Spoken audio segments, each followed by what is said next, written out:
Good morning on the west side of our country and good afternoon on the east side. Welcome to today's NCPDP webinar, Quality and Accreditation Initiatives in Specialty Pharmacy. For Q&A purposes, you can ask a question at any time during the webinar today by typing in the question pane on your GoToWebinar toolbar. All questions will be addressed at the conclusion of the webinar as time permits. After the webinar today, you will receive an email with a PDF copy of the slides, and a recording will be available on NCPDP's YouTube channel tomorrow. Our speaker today will be Lynnae Mahaney, the Director of Pharmacy Accreditation for the Office of Practice Advancement at ASHP, the American Society of Health System Pharmacists. I will now turn today's presentation over to Lynnae. Thanks, Wendy, and hello, everyone. I am calling in from Madison, Wisconsin, where I'm looking at another 5 inches of snow in spring as of last night. So at least the sun's shining, and I hope it's wonderful where you are. Well, it's a pleasure to talk with you all today on behalf of NCPDP. In my 5 or 6 years, short years of involvement with NCPDP, I've become a real strong believer in how we can work together within the profession to improve the care of our patients through this mutual technology software improvement and the initiatives that NCPDP has brought on, and it relates quite directly to accreditation, which may sound surprising, but I think you'll see as we talk through that they are very closely aligned. Next slide. So the objectives today is really to provide you a description of how accreditation is used from a value standpoint in our healthcare system and specifically in pharmacy, and how accreditation aligns with initiatives for quality, safety, and efficiency. Describe the process of accreditation very quickly for you, and spend most of our time talking about the indicators for value that are within pharmacy practice standards and what that means in the healthcare marketplace. So the agenda pretty much follows those objectives. We're going to first talk about assessment terms, which is really important when we speak accreditation, so that we're all using the same definitions, and then we'll get into the actual standards and those value indicators. So I would like to start with a background, short background on the Center for Pharmacy Practice Accreditation, which is the accreditor for pharmacy practice accreditation within specialty, community, and telehealth pharmacy. So next slide, please. So CPPA, Center for Pharmacy Practice Accreditation, and from now on I'll just use the acronyms since that's what we really like in pharmacy, is a lot of acronyms. CPPA is a professional partnership. It was actually organized, formed, and is owned by 3 national pharmacist member organizations, and those are listed here on this slide: NABP, APHA, and ASHP.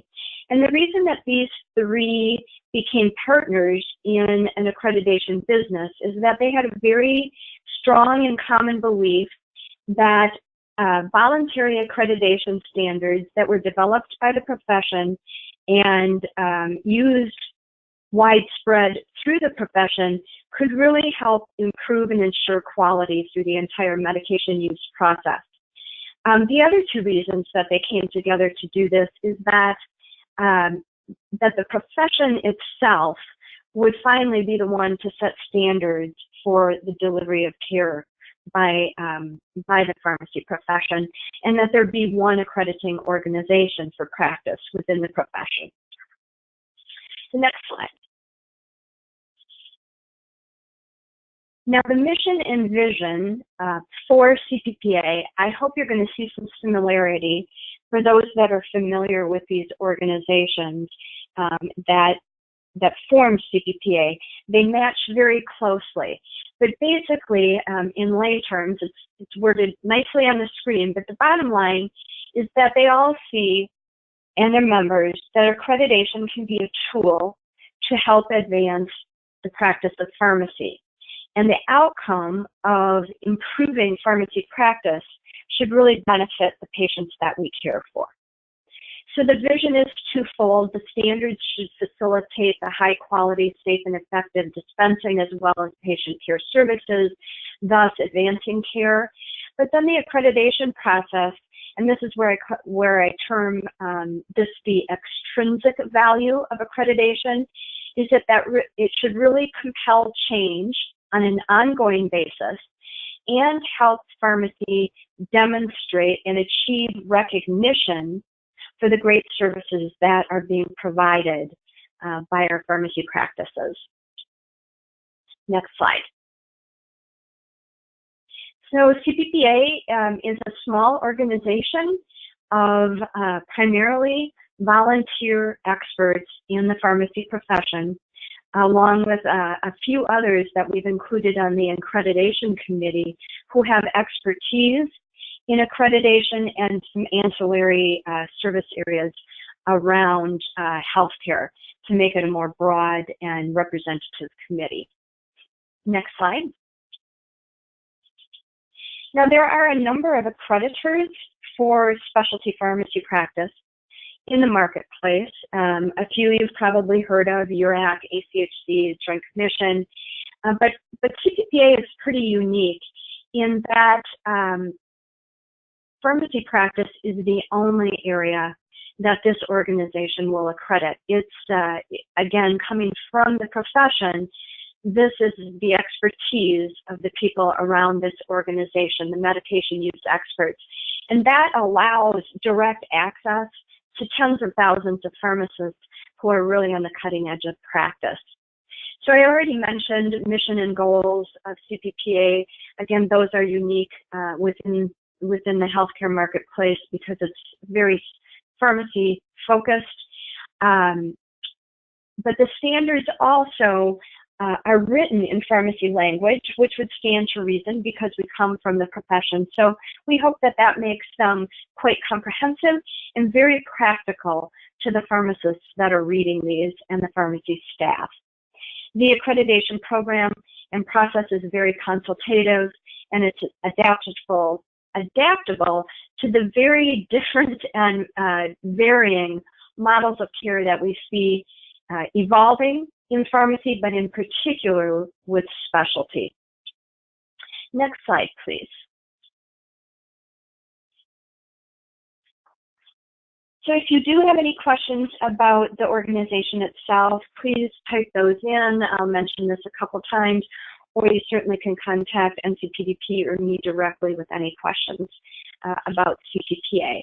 But now I want to switch gears and talk about accreditation from the assessment standpoint, because that is what an accreditor does, is it assess the quality of the provider of the care. So we're going to discuss, again, very quickly, these terms so that we're all speaking the same language throughout the rest of this presentation. So next slide, please. So what is competency from a professional standpoint? Well, it's basically the state of being qualified to provide some sort of service or skill. The term credentialing, we hear this a lot, but I think there's often misconceptions about what this means. There's actually two definitions for credentialing. Credentialing can be what an organization, person, I guess a licensor, et cetera, would do in order to verify that the pharmacist actually has the qualifications that they say they do. So it's a process of verification. But credentialing is also the process of actually issuing a credential. So CPPA issues a specialty pharmacy practice accreditation credential, as an example. And then privileging is primarily done by specific organizations. You see this a lot in health systems, by which for example, the physician or the pharmacist credentials are verified, so they go through the credentialing process, and then that organization deems or grants permission to that individual to perform certain services within that organization, and they define what credentials are required by that organization. We are actually starting to see privileging in some states, such as New Mexico has a privileging process for pharmacists in order for them to get paid for the services they provide. It's specific to the state. Next slide, please. So let's use just a quick example of a pharmacist for this movement, or how these terms apply. So a pharmacist now gets the credential by going through pharmacy school of a PharmD. If they choose to become a practicing pharmacist from a regulatory standpoint, they apply and obtain a license. So you can see credentials can be granted by a government or a non-government agency. A license is definitely a government agency. License is usually agreed upon to be a minimum level of competency for an occupation. Now, a certificate typically is granted by a non-government agency, and in a pharmacist's case, this could be like a certificate of completion of an ASHP residency, a certificate from the Board of Pharmacist Specialty, and other certificate programs that are offered inside and outside the pharmacy profession. Accreditation is generally a non-government agency, since it's usually voluntary, not always, and it is offered to an organization. I've never heard of it being offered to an individual. So hopefully that gives you an overview here. Next slide, please. Again, overview of these terms and how they relate to one another. So competent to perform the work, the credential signifies that level of competence. The credentialing is the receipt or verification of the credential, and then privileging within an organization. And again, if you have any questions, please do type those in, and we'll try to answer them at the end of the program or at a later time as well. So let's move on to this whole value discussion, and how does accreditation, specifically around value in healthcare, relate, and how do they assist one another, essentially. So I think this equation for the value of healthcare across the world, actually, is something that we usually can all agree upon. On the left side, the dollar value could be positive or negative, depending on our healthcare experience, but we individually actually assign our own value. But what's going on in the marketplace is payers for healthcare are trying to determine a value for what is being delivered. So outcomes achieved, health outcomes achieved per the dollars that we have spent over a cycle of care relates then to the value we place on those outcomes and how much we spent. So next slide. So again, how does this healthcare value then relate, or the accreditation value relate to the healthcare value? Well, let's start with a little bit of history of accreditation in healthcare. I think the Joint Commission is, if it's not 60 years old, it's going on closer to 70. But that really was the first organization that I know of that was formed to assess hospital quality of care, or the value, and leading into what is the value that they're providing. And how the Joint Commission came about is healthcare the hospital administrators came together, a group of them, years and years ago, to find a methodology that they could demonstrate the value of the quality of care that was being provided in their hospitals to providers, to patients, to any stakeholder within the healthcare marketplace, including payers. And that was the birth of the Joint Commission. Now, of course, they've evolved greatly over the years, and so has there been a trend towards accreditation of nearly all healthcare organizations and healthcare programs and providers within the U.S. healthcare marketplace since that time. So if you're interested, if you look for clinics, labs, the primary care medical homes, ACOs, all of these now are required to have accreditation in order to get paid by CMS. So there's been a great trend towards accreditation across the marketplace. In general, the accreditations that are offered really need to align with whatever is going on from regulatory and organizational, national and international quality standards, so that everybody's moving down the path aligned. But probably the biggest element where accreditation value becomes evident is in how the payment structures in the United States have been changing for healthcare.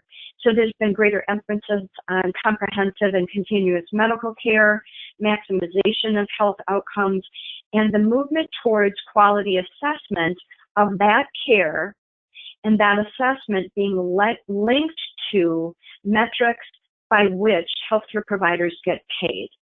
And then that payment has further evolved to shared savings plans, care coordination, etc. Well, pharmacy has not been absent from this whole evolution, such that there are now new models of engagement between payers and pharmacies, such as network limitation trends. An example of those are preferred pharmacy practice networks. Some of those are very large, some of those are smaller. Some are linked to quality metrics, some are purely linked to price. But we are beginning to see pay for performance provided to pharmacies by payers related to the value that they are providing. We're not there. We're certainly not close to payment for outcomes, as in pharmacy and healthcare in general. We have healthcare outcomes markers, but very few pure outcomes to base payment on. But that's an aside. The last thing I want to point out on this slide is that CMS, if you've ever heard of their value-based payment system, VBS is a common term for CMS, but their goal by this year is to link 50% of their payment to the value of the care being provided and the metrics that they've assigned to those. So this is alive and well in our healthcare system right now. So next slide, please. This quote from a specialty pharmacy provider really, I think, signifies that this movement towards reimbursement payment it's here and now, particularly for specialty around the value. And I'm going to describe a little bit more about this later as to why accreditation for specialty pharmacy evolved so quickly. So next slide, please. Now, while all of this is going on around payment systems and metrics related to that, there's been a lot of pressure for transition of our own profession over these last 20 years. And more recently, these factors such as access to care and the Affordable Care Act specifically but mergers, collaborations, and how the reimbursements have been evolving, and I've already talked about that. But this slide is just a good synopsis of the pressures that we've seen on the pharmacy profession to act and evolve itself. Next slide. And the reason why I put up this transitions of pharmacy slide prior to this is I think that our pharmacy profession has reacted and continues to react and evolve very well and show itself as a great provider of care and high quality services. This is just one example here.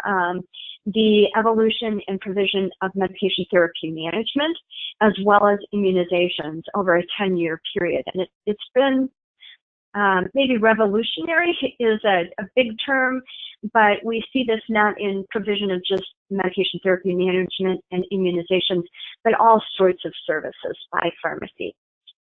So next slide.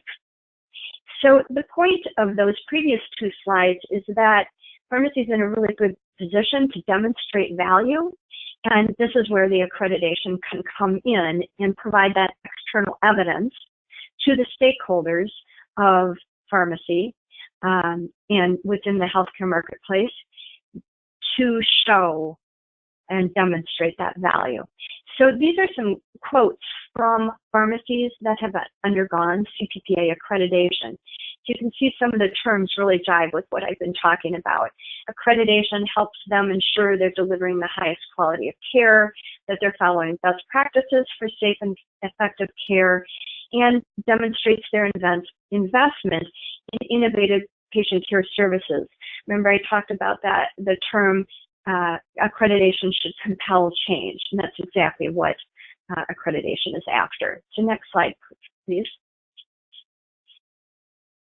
So these quotes now link how accreditation can then help provide that segue between the delivery of care and recognition of the quality of that care and thus the reimbursement for that care. So next slide, please. The bottom line is that accreditation should do all of these things that are mentioned in these bullets, but ultimately it's to help the entity that gets accredited create value, demonstrate value. So next slide. So now let's get into a little bit of the specifics. What is it in accreditation? What are the value indicators that really can be that external demonstration of what's going on within that practice that we want patients and healthcare providers and payers and manufacturers to pay attention to? So I'm going to start with, as we focus on specialty, what is this specialty? What does this term mean? So starting with specialty pharmaceutical, there is no standard definition for a specialty pharmaceutical. If you talk to a payer or payers, they each have their own definition and methodology of categorizing specialty medications. But that being said, specialty medications generally have 4 or more of these characteristics that are bulleted here. So high cost, complex treatment regimens, lots of chronic disease treatment, special handling, lots of biologicals, etc. So at least there's something that ties these together. So next slide.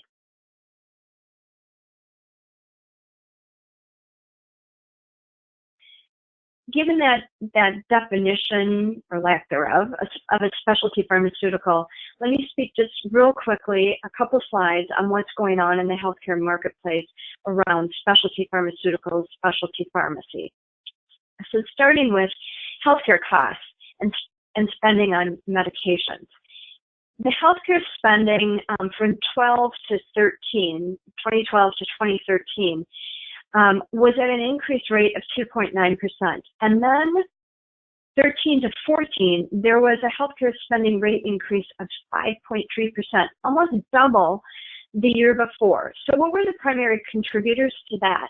Well, certainly expansion of access to healthcare. So more of our citizens were able to get healthcare coverage, payment coverage, and that included prescription coverage. So, of course, the growth in prescription drug spending. So next slide. So how did this then relate to medication spending? So you see that the general increase from 2012 to 2013 was 2.4%. That was the increase in prescription drug spending, kind of similar to the increase in the healthcare spending. But what's remarkable is from 2013 to 2014, there was a 12.2% increase in drug spending. In 2014 to 2015, again, it was higher, but not quite as substantial as the previous year. So what were the primary contributors of this 2014 increase? Great new number of active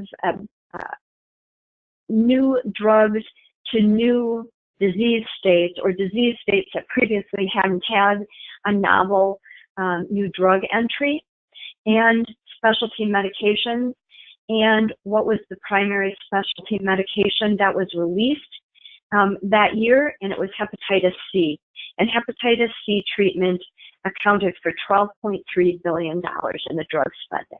So this is just given to you as just a taste of what's been going on in specialty within healthcare in these last few years, and why it's been such a focus, and why accreditation evolved then so quickly. So next slide, please.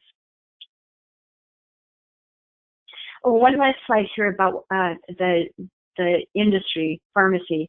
This slide just points out how the drug spend on traditional drugs versus specialty is expected to be almost 50-50 by 2020, and actually I think we'll get there in 2019. So this is quite remarkable, and it just speaks to the majority of the drugs coming through the pipeline from a drug spend standpoint are these very high, very focused, specific, high-cost drugs. Next slide, please.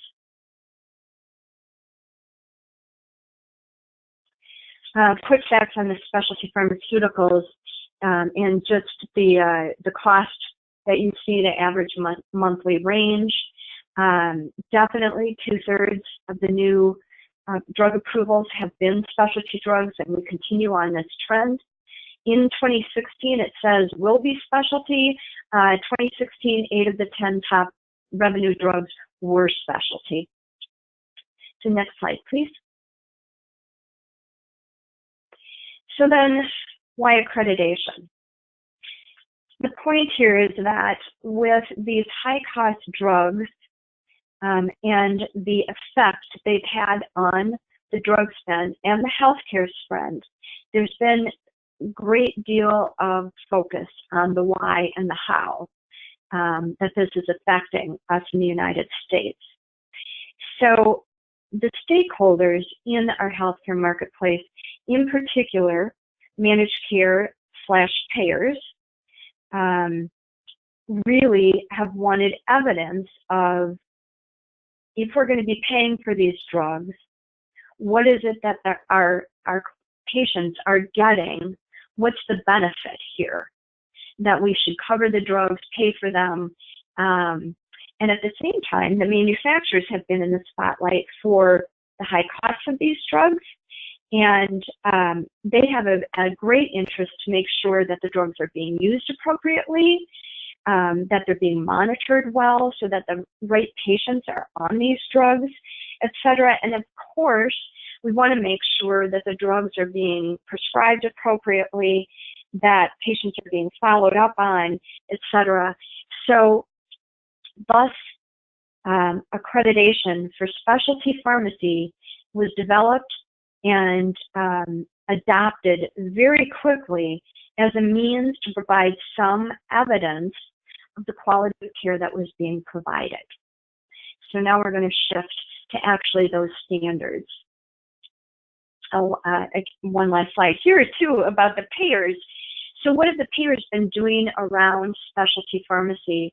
Certainly limiting the networks, so the specialty pharmacies that they have in their health plan networks, where those patients can go, and trying to base those networks somewhat on the quality of care, we hope, that's being provided, and they're requiring accreditation for those pharmacies. And this is an example of one healthcare plan. It's primarily a Medicaid plan that's actually reimbursing pharmacies at a higher rate if they're accredited by CPPA. So you can, hopefully this is giving you an illustration of here's specialty and how the value of accreditation has just been adopted in probably about 8 years, and more so quickly in the last 4 years. Next slide, please. So this slide is a little bit out of place. Lynnae, can you go ahead to the next slide, please? And we're going to come back to this one. So CPPA, in order to develop practice standards, first needed to define what it was they're writing standards for. And it's not the specialty pharmaceutical, it's evaluation of how care gets delivered. So what is specialty pharmacy practice?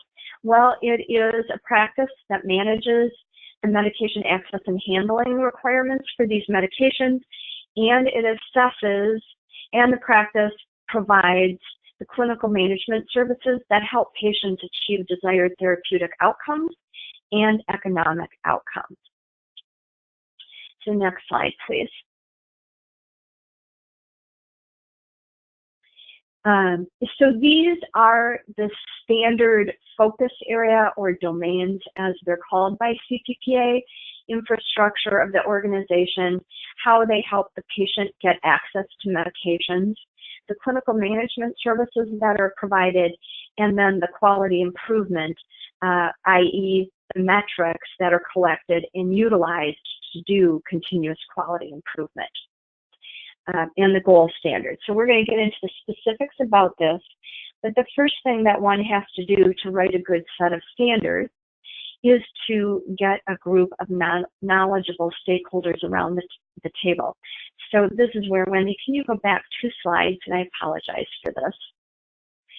So CPPA brought together a group of specialty pharmacy experts that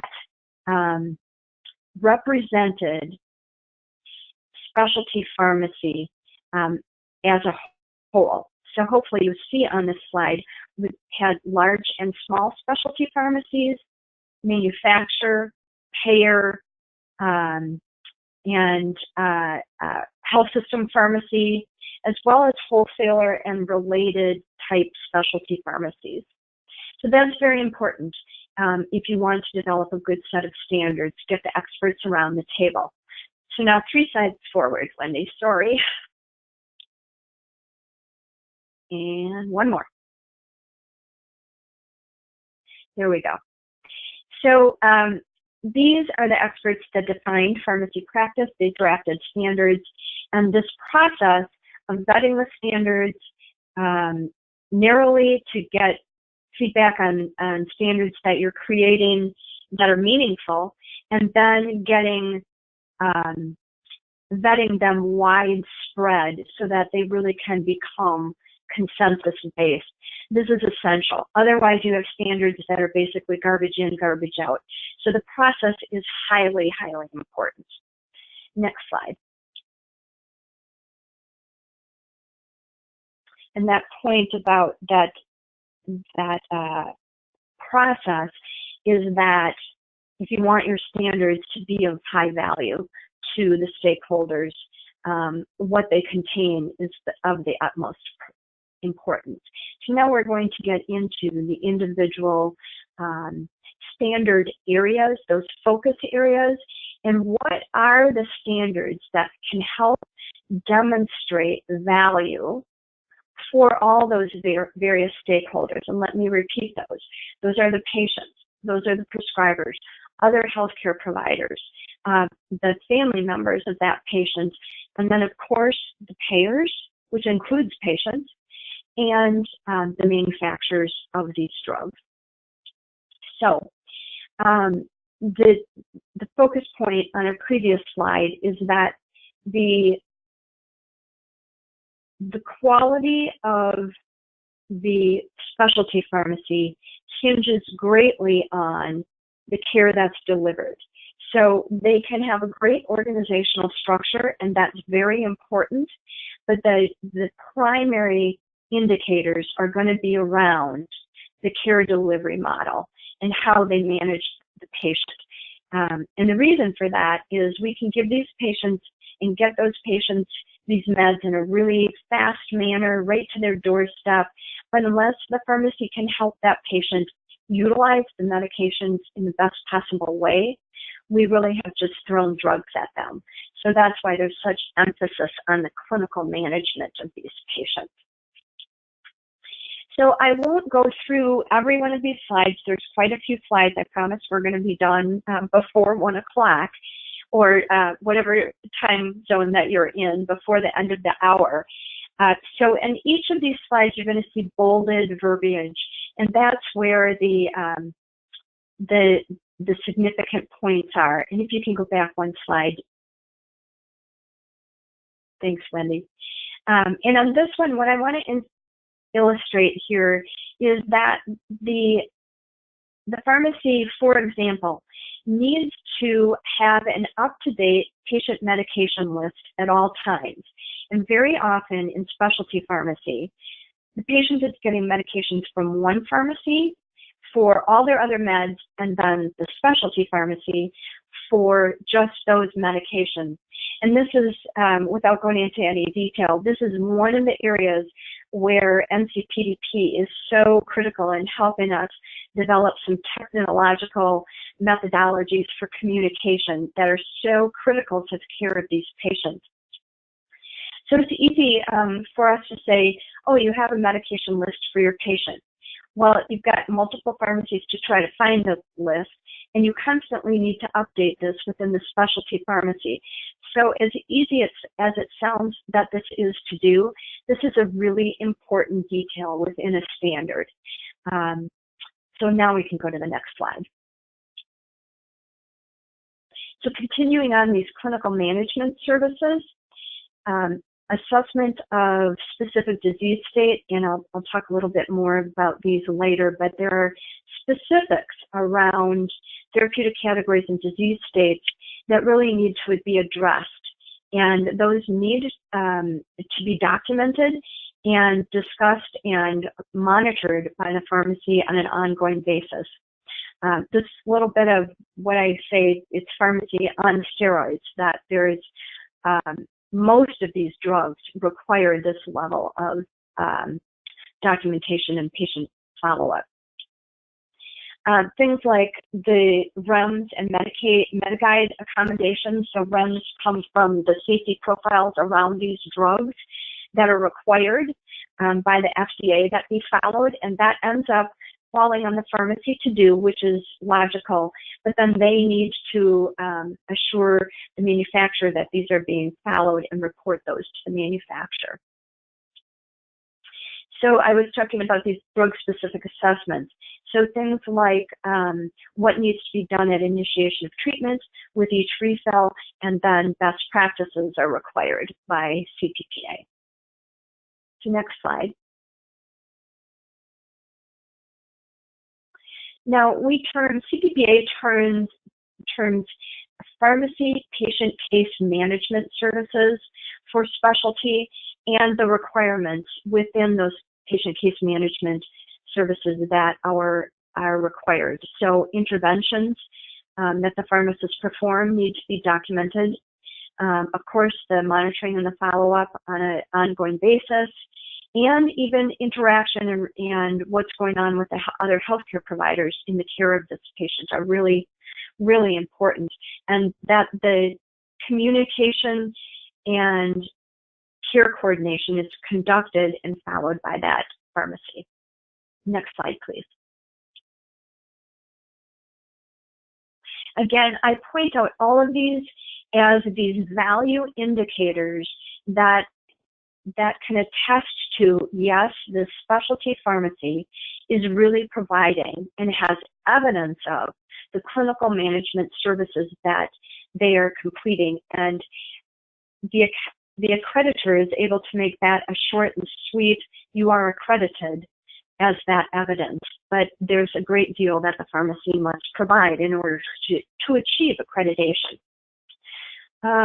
So one thing I'll point out on this slide that is required through CPPA accreditation, and that is the second bullet, that the pharmacy practice has a methodology to ensure that the staff providing the care has the competency to provide the care, and that the pharmacy, the specialty pharmacy, defines what that competency is. So that relates all the way back to our initial set of 5 or 8 slides on the evaluation of the competency at an individual pharmacist level. So the pharmacy may require that their pharmacists be board certified in these specialty areas that they're providing, if and when it's available.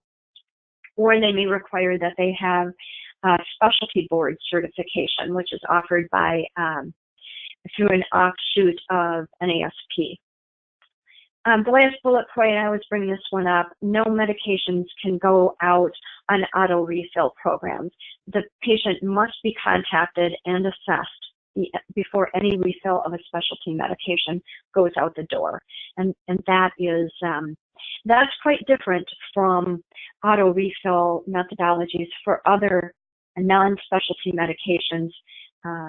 And those auto refill programs are effective for a lot of those medications, but in the case of specialty, this just can't occur. There has to be an interaction with the patient. Next slide, please. Patient consultation and education. Of course, pharmacists are always required to provide patient consultation, but in specialty pharmacy, all of these are bolded because in order to get the patient engaged and fully understand what they need to be, what is going to be occurring with the specialty medication, they need to really understand every one of these bullet points, and they need to be repeated on an ongoing basis to help the patient make the best use of that medication, or in some cases to determine that the patient really can't tolerate the medication and it needs to be abandoned and another suitable medication needs to be found for them. So next slide. Safety and compliance, there's a couple slides on this. Remember, manufacturers and payers are one of the stakeholders in this specialty marketplace, and so an accreditor must necessarily include standards that are going to help the pharmacy comply with some of the requirements, the general requirements for manufacturers and payers. So you see some of these bolded here on this slide. Integration with manufacturer hub services. This is another area of NCPDP involvement. How do we get information between a hub provider and specialty? And for those of you who might not know what that is, I'd certainly be offline, be able to describe that for you. Between a hub provider, the pharmacy, and the manufacturer in many cases. So these are critical technological aspects that we need to solve in order to improve our turnaround time and getting patients cared for in specialty. Next slide.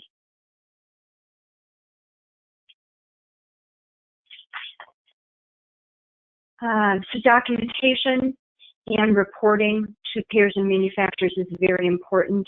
And CPPA requires that the reports that go to these entities, not that we need to see them, but that the pharmacy has a methodology internally to validate that their reports are accurate before they go to payers and manufacturers. That's critical because you want valid information going to your other stakeholders. So next slide. So finally, in indicators for value, we have to talk about quality improvement and the metrics around within the specialty pharmacy that they collect in order to demonstrate good performance and then improve it. And this goes all the way back to what, late 50s, early 60s, Edward Deming. And if you don't measure it, you can't manage it. You don't really know your starting place in order to figure out if you're improving from that beginning.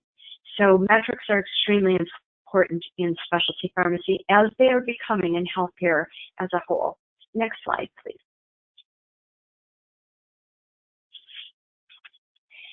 So there are a lot of bullet points on this slide, and they look short and sweet, but this is where a lot of work has to be done by the specialty pharmacy. So I'm not going to go through each one of these individually.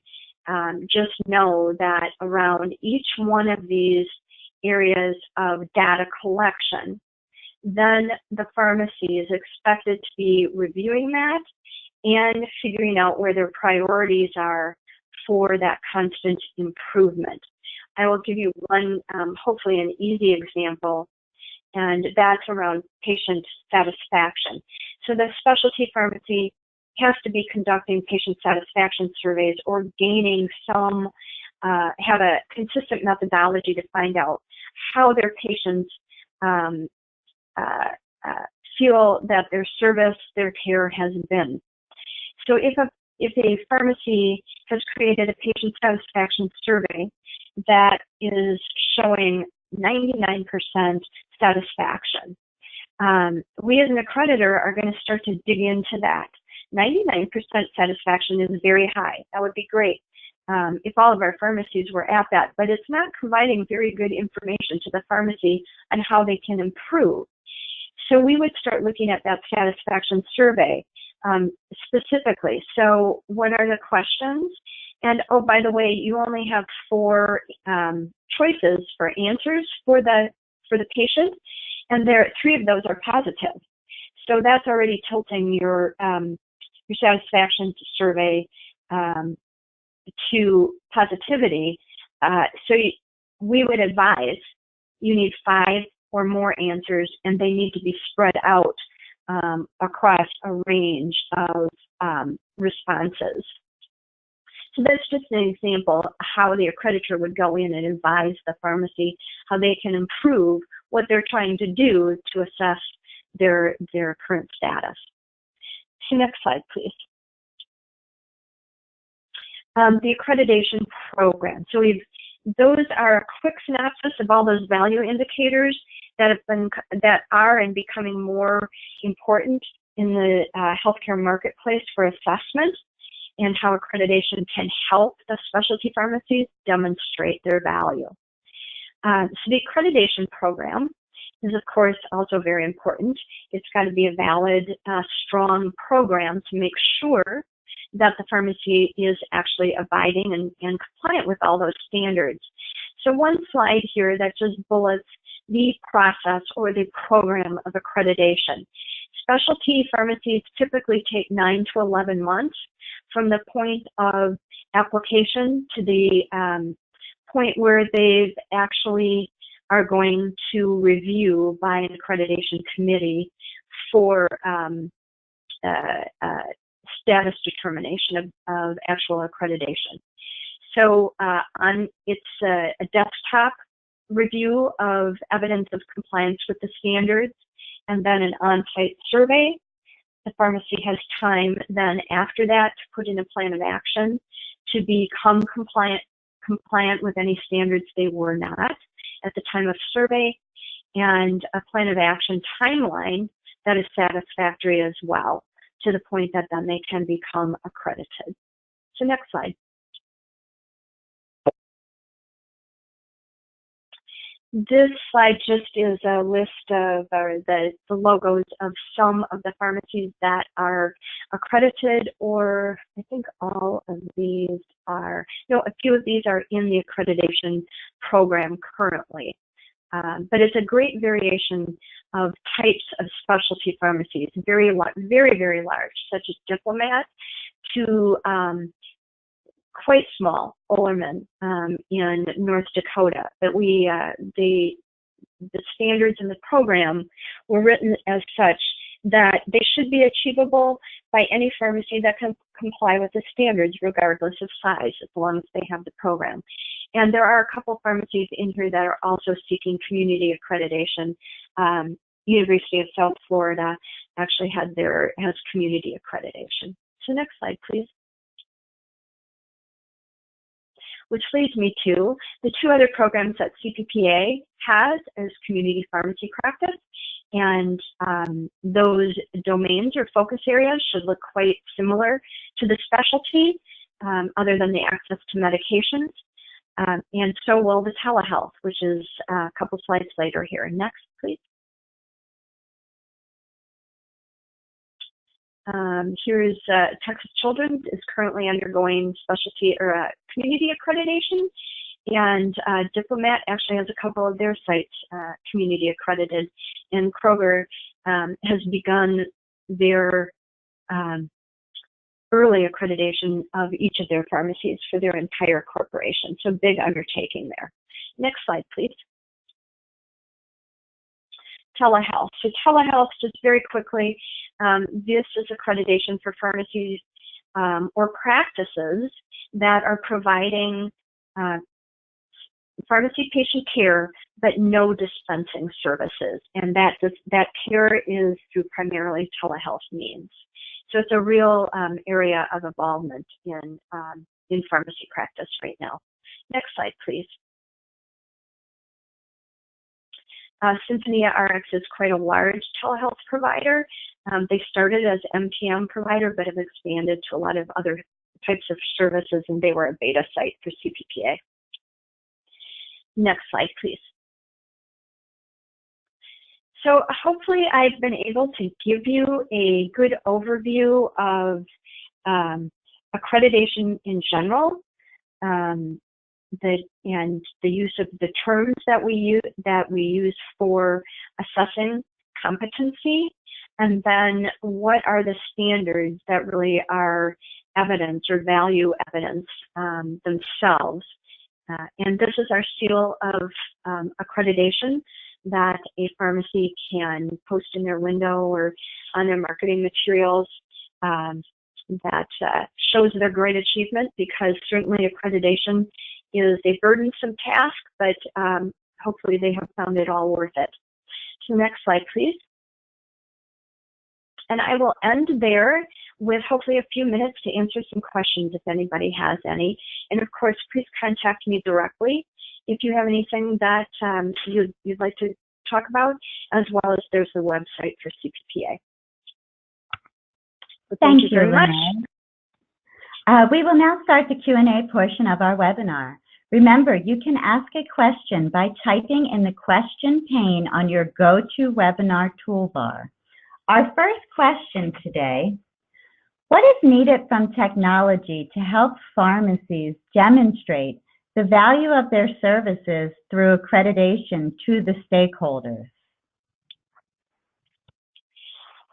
Well, that's a great question, especially as it relates to NCPDP. So just some quick background. I got involved with the NCPDP even before CPPA had developed the specialty standards, but then as we were looking at specialty pharmacy and the needs for really good software communication between, say, the payer, the pharmacy, specialty has even more communication needs back and forth, and including the prescriber, other healthcare providers. So NCPDP actually put together a stakeholder action group to assess what really are the needs from technology, what are the hot points that are problematic, that are preventing us from really providing the best care that we can. So technological aspects such as prior authorization. Many of these medications require prior authorization from the payer. So where that might not sound very difficult, those of you that might be listening that are in specialty pharmacy understand that it can be back and forth between the payer and the prescriber and the pharmacy for days on end, faxing, emailing, etc. We need to develop an interactive methodology and a standardized form that all those stakeholders can see so that we can do it quickly, because the patient's on the end waiting for approval and their medication. And this is where NCPDP is just so critical, because that technology crosses between all of those stakeholders, and the development of that technology. So rather than one of those stakeholders being responsible, we all can work together. So that's just one example, but there are multiple. Finding out which pharmacy is in the network, which specialty pharmacy in the network, where the patient's actually supposed to be going, because the provider, the prescriber, typically may not know that, and nor may the patient really. So it's again, these are things that sound simple, but it takes all of us together to try to figure these out, and then NCPDP to write it. Thank you, Lynnae. Our next question is: CPPA accreditation comparable to the other accreditation programs such as URAC, ACHC, etc.? Well, I really appreciate this question because I skipped over that during the discussion. So when CPPA was determining whether to get into the specialty accreditation marketplace, the first thing that group of experts did was a crosswalk of all the existing specialty accreditation standards in the marketplace. So the ones that you mentioned, definitely. And they determined that there was a gap in this existing standards such that there needed to be more patient care related standards, and they needed to have greater rigor. So that's why CPPA actually got into and wrote specialty standards. So now what we do on an ongoing basis, CPPA, is keep up to date a crosswalk between the CPPA specialty standards and those other accreditors' standards, and we're able to illustrate the differences in the standards and then particularly the difference around emphasis on patient care delivery and that documentation, and how those metrics are used for constant improvement for the patient. So hopefully I answered that with, we do have the comparison, and that's an important piece for a pharmacy when they are considering what accreditation or accreditations they would like to obtain. Thank you, Lynnae. And our last question today, can you share a little bit of how we can get involved in NCPDP's work in specialty that resulted from the Stakeholder Action Group? So there's lots of ways. The easiest is, if you're interested, contact Wendy, but there is a specialty pharmacy work group, so specific to these unique aspects of specialty pharmacy within NCPDP. It's really vibrant. There are lots of different stakeholders involved in that group, which is, again, I probably sound repetitive, but that's so critical because of the interaction between all the stakeholders. So I would hope if there's any interest, that you would contact NCPDP, because the more experts we can get around the table, the better the outcome is going to be, the output. Lynnae, do you want to add anything about how to get to you? No, and what I will do is I will send a information on that with the copy of the PDF of the slides today. So you can look forward to your email, and I will give you an exact staff liaison to contact for more information on that work group. And since we have no further questions at this time, I'd like to remind you all that our annual conference is right around the corner. Online registration closes April 27th. Currently, our exhibitor hall is sold out, but there are sponsorships still available. Be sure to secure yours ASAP. Check out our conference website for weekly updates. And with that, that concludes today's webinar, Quality and Accreditation Initiatives in Specialty Pharmacy. Thank you, Lynnae, for your time and expertise today. Thank you all for your participation. A PDF of the slides and a link to the recording will be sent in the next 48 hours. Have a great day, and we hope to see you all at our conference this May.